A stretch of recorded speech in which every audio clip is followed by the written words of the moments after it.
Hello guys! Wala na ba kayong ibang eco-content? Ngayon, ganito ang gagawin natin. Ita-try kong mag-share sa inyo kung paano mag-download sa Reels ng walang watermark ng TikTok.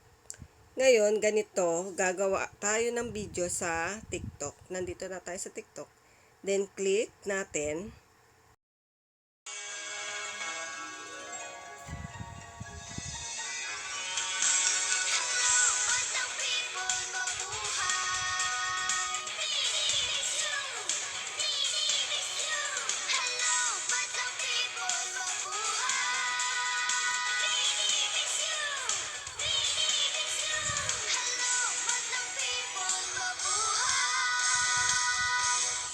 Pagka-record, click check.